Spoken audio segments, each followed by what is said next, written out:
Welcome to the Innocents, where a storm is brewing. This is no K-Cup storm. The storm that's brewing would fill a giant percolator. You know, one of those massive silver ones found at one of those large family get-togethers during the winter. 60-mile-per-hour winds howl and thrash against the side of the Innocents. Sideways rain splashes against the windows, and when residents look out the window, it looks like the building is in a car wash. And birds, yes, the birds, but not like the movie. These birds were in no control as their small birdie bodies knock against the windows, creating a terrible drumbeat to never-ending downpours. And with the power just restored, will the thunder, lightning, and wind black out the Innocents once more?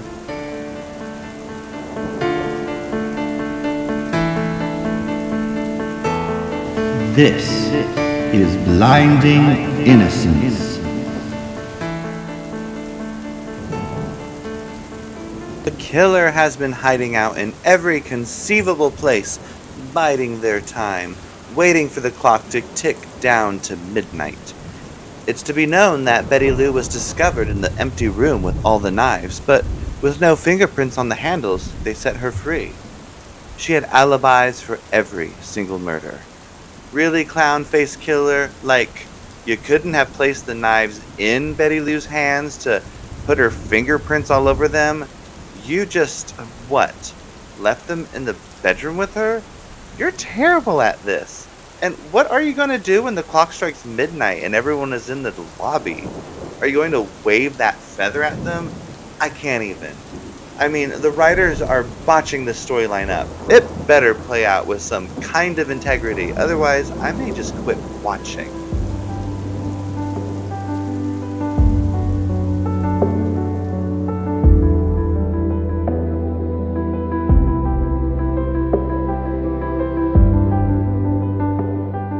Henrick finished his giant glass of prune juice as he walked through Danica's apartment, and he began to feel it rumble in his tumble.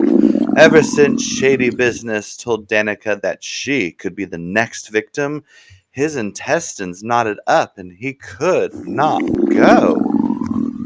He walked to Danica's bedroom to find her packing. "You can't be serious." "Darling, Miss Business was as serious as a heart attack. If I am to survive this, I must leave." "But your conquest," Henrick said. Danica looked down at her bandaged hand and said, "It will have to wait." She clicked her suitcase shut, turned and handed Henrick a large envelope. "Let me go with you," he said, ignoring the envelope. She placed the envelope in his hands. "I'm leaving you in charge of my finances. If you want me to return, you'll do this for me." "And if I don't?" he asked. "Then, darling, I may not return. I might just move on and begin a new conquest without finishing this one." He reluctantly took it and nodded. She grabbed her suitcase off the bed and headed for the door. He grabbed her wrist and tried to pull her close. "In this storm, you can't leave now." "Darling, I'm from New York City. We don't get wet."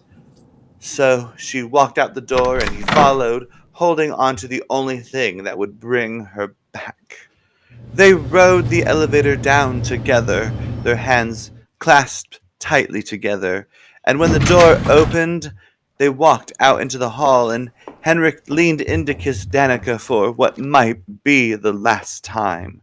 He let go of her hand, clutched the envelope of financials to his chest, and watched her go. Her heels clicked down the hall. She placed a red, large-brimmed hat on her head, nodded at George the doorman, and pushed her way out the revolving doors. Then, a flash of light so bright illuminated the windows in front of the Innocents, and the thunder that boomed after the strike shook the building. "Danica!" Henrik shouted. He ran through the revolving doors to find Danica lying on the ground in the pouring rain, her large red hat completely black. "George the doorman!" Henrik cried back behind him. "Help!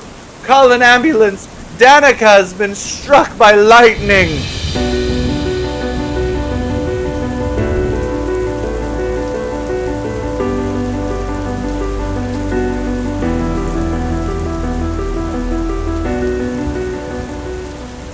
Oh my goodness!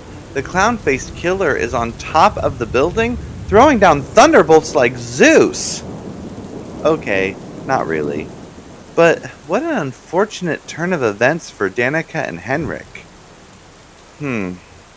Well, behind the innocents, however, in this torrential rain, Natasha and Jameson, a bit freaked out about their run-in with the ghost of Deborah Cleverpatch, they decided it was best for the two of them to disappear for a little while. They left a note outside Daphne's door, or Deborah's door, whatever. They left a note outside the door of the person who's helping them plan their wedding, and they said they'd be back in time for the wedding.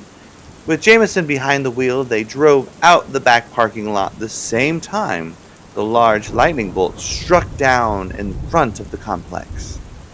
Whoa. But what I'm curious about is, how is Betty Lou faring?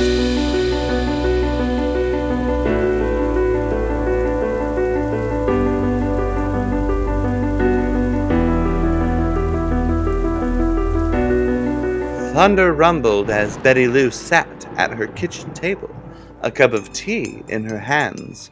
She trembled. Nards and Wiener, along with a few police officers, had just left, but they unveiled a terrible truth about the clown-faced killer. They were going to go along with Jonathan's plan, but there was a part of the idea that Betty Lou didn't like. Sure, she was always kidnapped, and that was out of her control, and she was fine with that.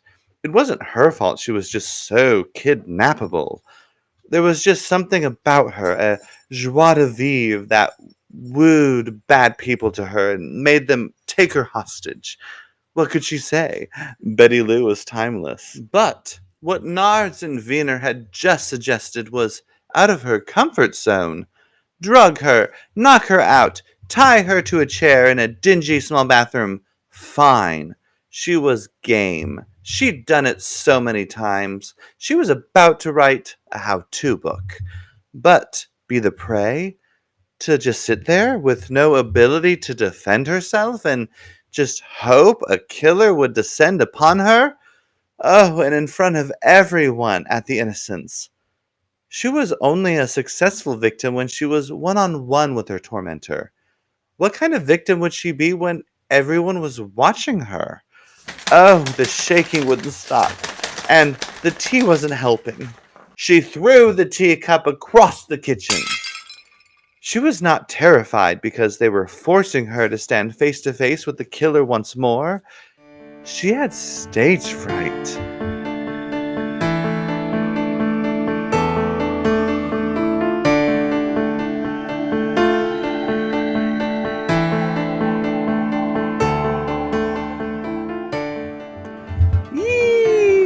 Here we are at the penultimate scene of the season, the grand finale of the season finale.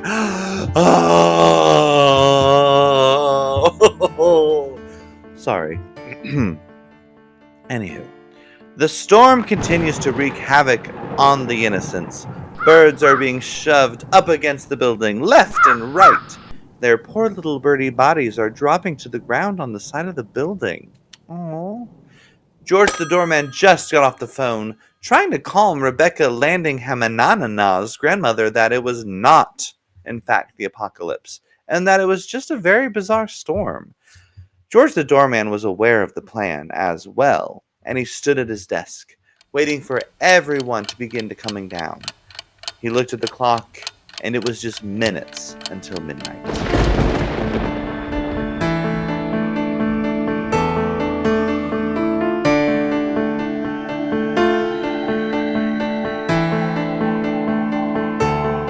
All of the tenants of the Innocents stood around the lobby, waiting for whatever ridiculous thing Jonathan was going to do. Betty Lou, just as they had planned it, stood in the middle. She had placed a terrible smelling oil concoction on her, Jonathan got it from Shady Business. She created some kind of oil spell or something for Betty Lou to rub on her neck and wrists, like an eau de parfum. It had a rotten cheese smell, forcing others to keep their distance from her. Betty Lou wore her most fabulous red dress. You know, the one with the slit up the side. It allowed her to show so much cleavage, too. No one would ever know that she'd been on the show for 60 years.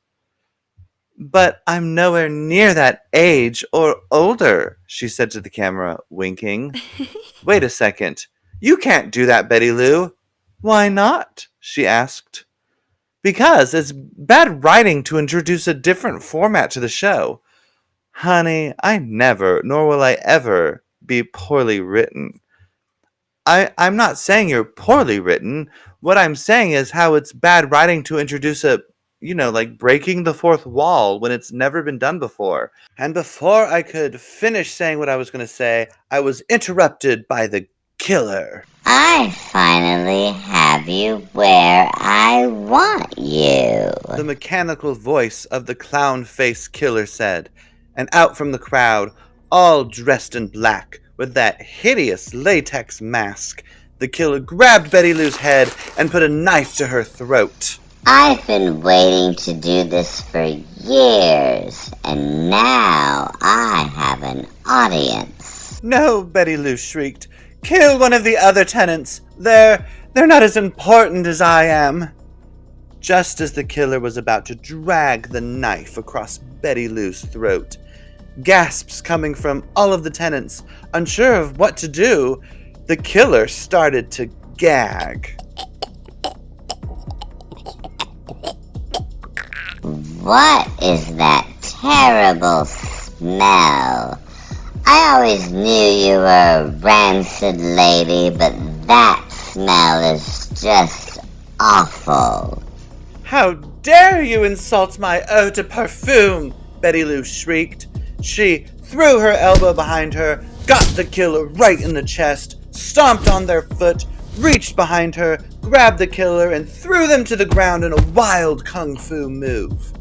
The tenants, they erupted in applause and cheers. Hooray! Nards and Wiener stepped out of the crowd with ridiculously large revolvers and pointed them both at the killer, splayed out on the floor.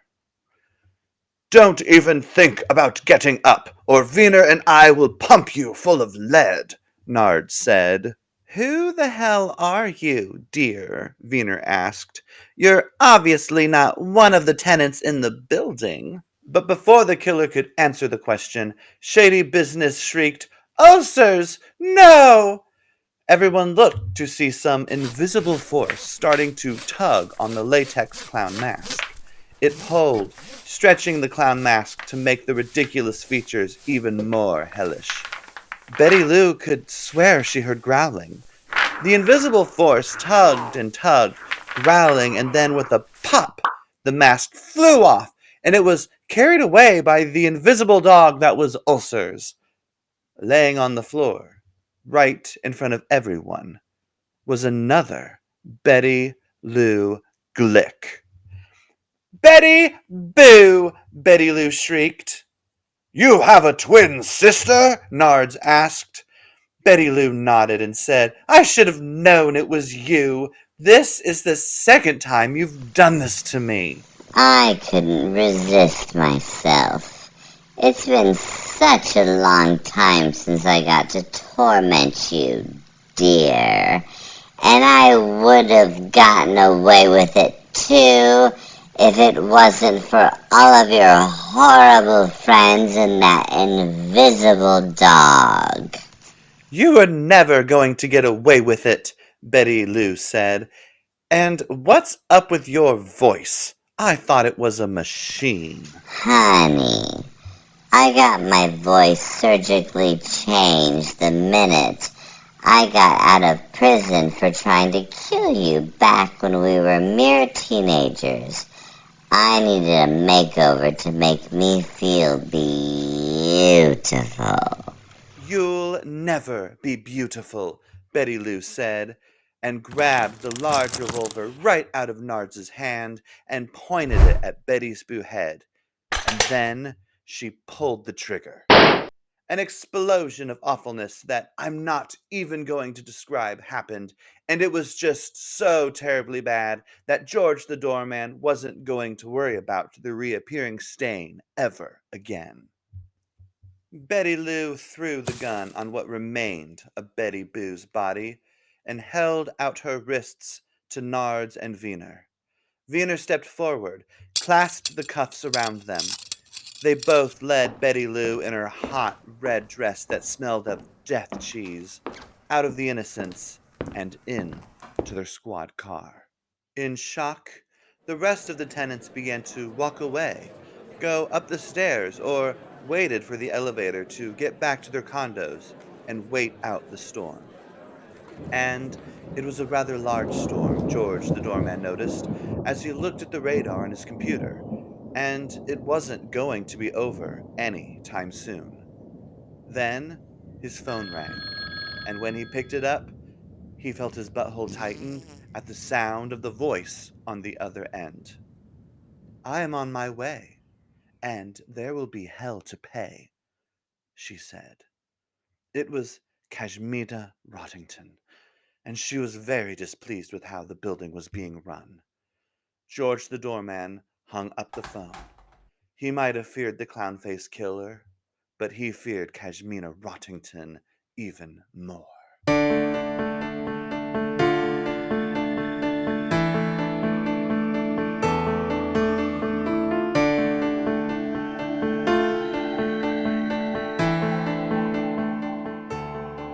This is the Innocence, where everyone is dying to live. Is Danica still alive after being struck by lightning? What is up with Natasha and Jameson's wedding? And who is Kashmina Roddington? Tune in next season for Blinding Innocence.